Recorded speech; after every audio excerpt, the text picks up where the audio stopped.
오늘의 주요 소식입니다. 경기 지역 900개가 넘는 섬유 공장 중 상당수가 경기 북부에 있습니다. 이들 공장들이 돈을 아끼기 위해 대기 오염물질을 그대로 배출했다가 경기도 특별사법경찰단에 적발됐습니다. 수돗물 안전에 대한 불안이 커지는 가운데 경기도가 수돗물 점검을 실시합니다.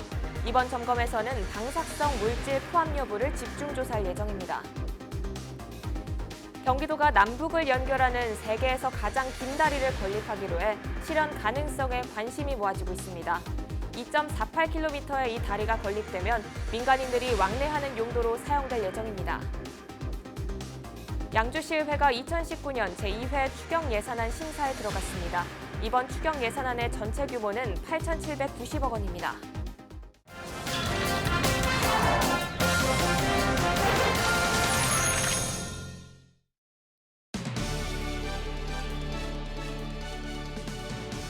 여러분 안녕하십니까? 헬로티비 뉴스 나라입니다. 9일 오후 2시 19분쯤 포천시 내촌면 진목리의 한 목재 공장에서 화재가 발생했습니다. 한때 불이 산으로 번지면서 헬기 2대가 동원돼 진화 작업을 벌였습니다.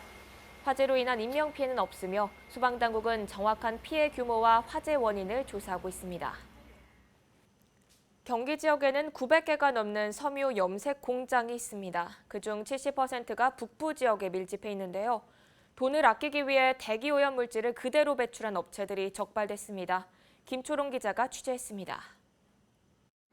포천에 있는 한 섬유업체입니다. 기계 틈으로 뿌연 연기가 배출됩니다. 대기 오염 방지 시설을 제대로 가동하지 않아서 오염 물질이 그대로 나오는 겁니다. 여기 뭐 있어요?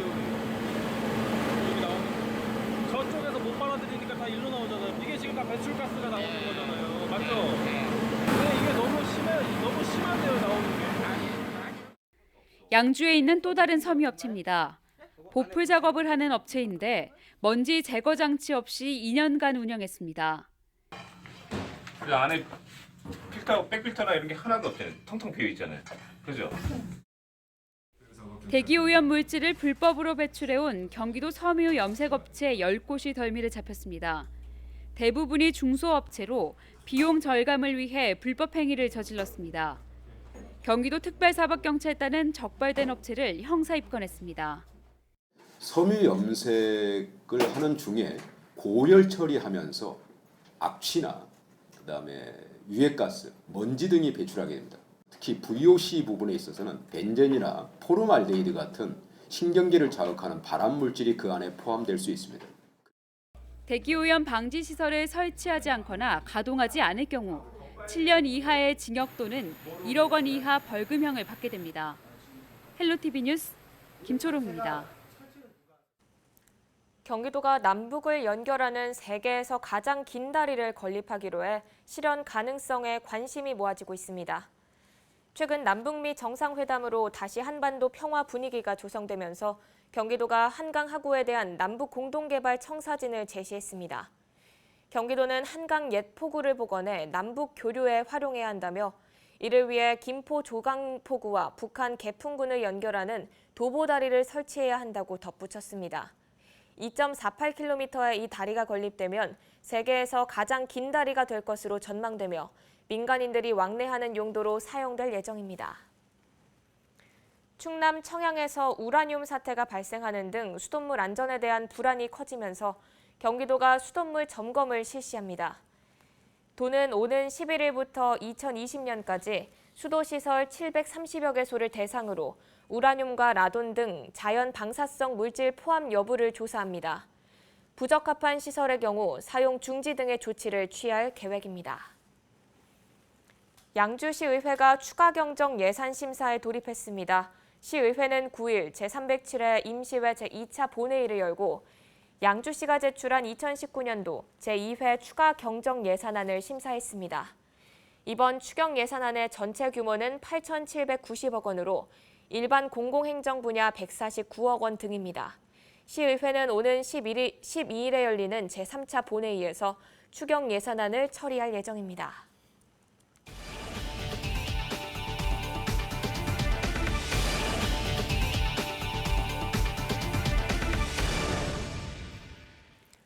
아무런 조건을 따지지 않고 사회 구성원 모두에게 정기적으로 지급하는 돈을 기본소득이라고 합니다. 소득 양극화와 일자리 감소 등의 사회 문제를 해결할 대안으로 떠오르고 있는데요. 경기도가 기본소득 정책 알리기에 힘쓰고 있습니다. 도내 시군들을 찾아가 맞춤형 교육을 실시한다고 하는데요. 자세한 내용은 최창순 기자가 보도합니다.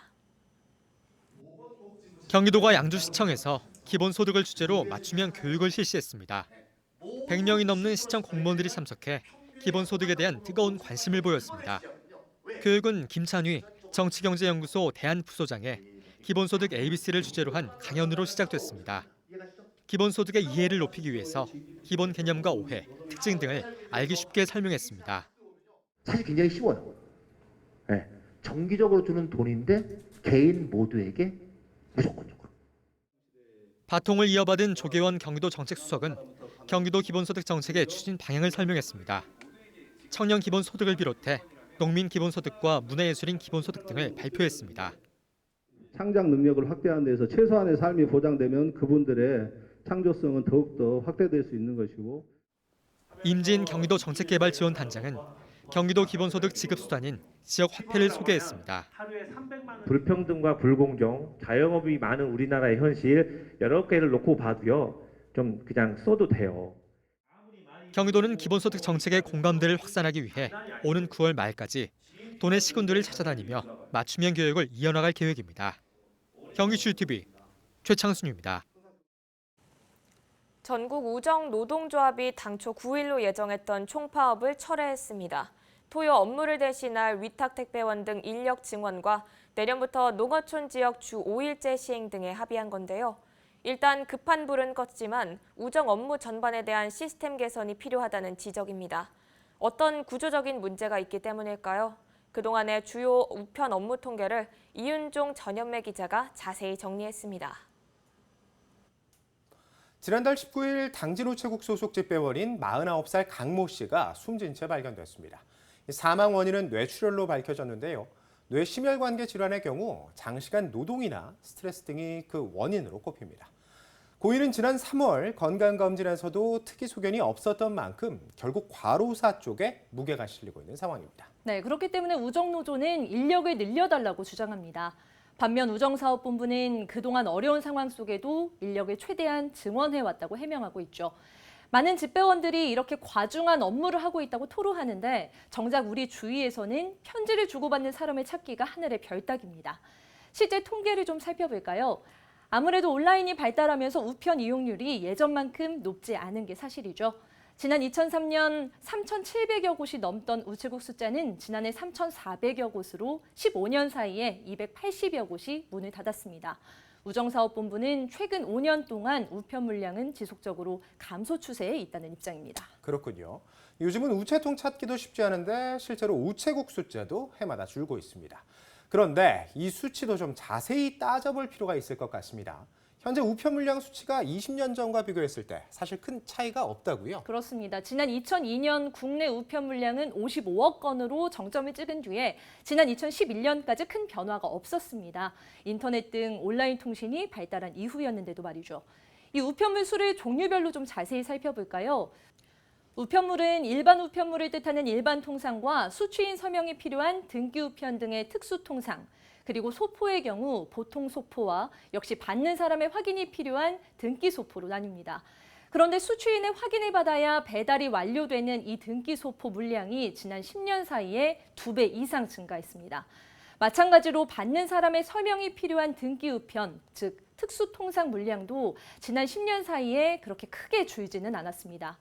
결국 보통의 우편 업무량은 줄었지만 일일이 모든 집들을 찾아다니면서 수취인을 만나 등기 우편이나 등기 소포를 전해야 하는 집배원들의 업무 강도는 훨씬 높아진 셈입니다. 배달하는 데서 시간이 엄청 많이 걸립니다.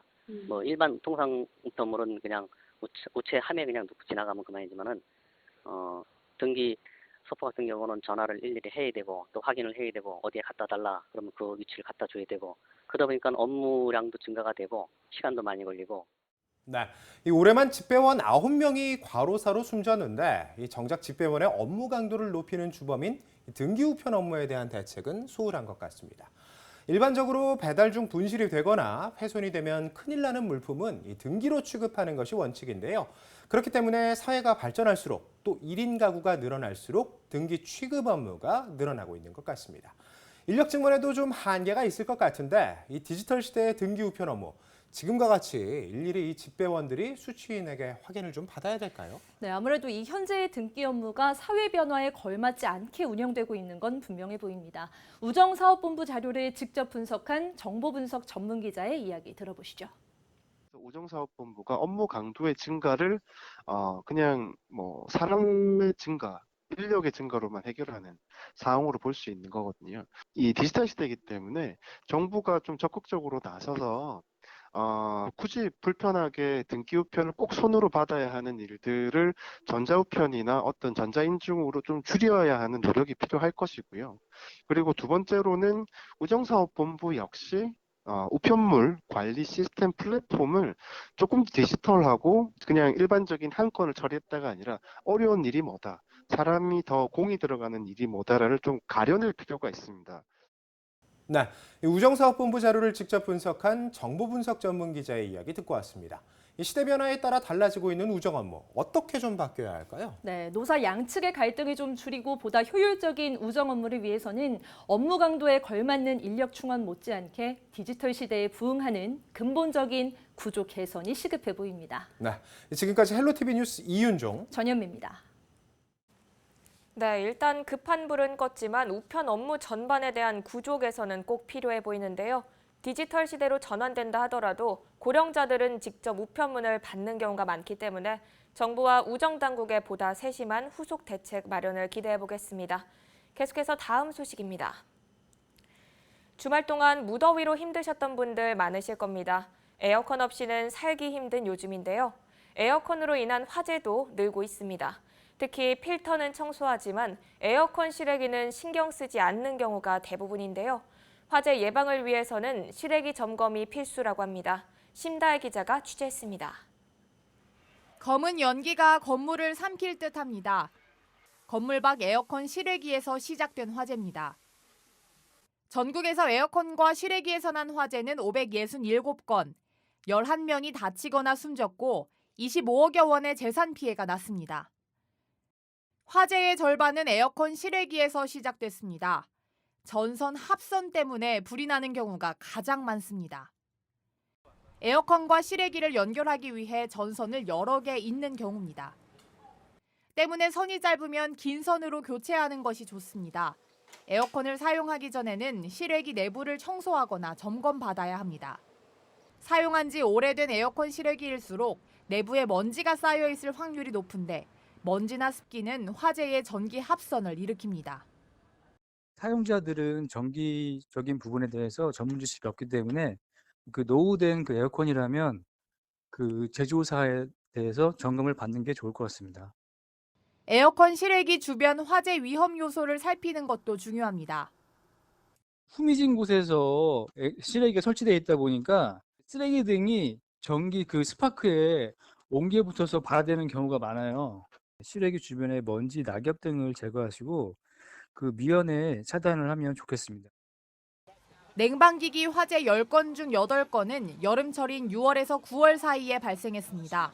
때이른 무더위로 에어컨 사용이 늘어날 수밖에 없는 만큼 사고를 예방하기 위해서는 세심한 주의가 필요합니다. 헬로티비 뉴스 심다혜입니다. 이어서 날씨 정보입니다. 연일 무더운 날씨가 이어졌지만 수요일부터 고온 현상은 한풀 누그러지겠습니다. 수요일에는 장맛비가 다시 내리겠는데요. 낮 최고 기온은 28도로 예상되며 미세먼지 농도는 좋음 수준을 보이겠습니다. 경기 북부 주간 날씨입니다. 목요일까지 장맛비가 이어지다가 금요일부터는 구름 많은 날씨가 이어지겠습니다. 이어서 생활지수입니다. 이틀간 비가 오겠으니 세차는 미루시는 게 좋겠습니다. 또 기온도 높아 음식이 빨리 상할 수 있으니 음식은 바로 냉장 보관하셔야겠습니다. 지금까지 날씨 전해드렸습니다. 이상으로 뉴스를 마칩니다. 저희는 언제나 지역 주민 여러분 곁에 있겠습니다. 함께해 주신 여러분 고맙습니다.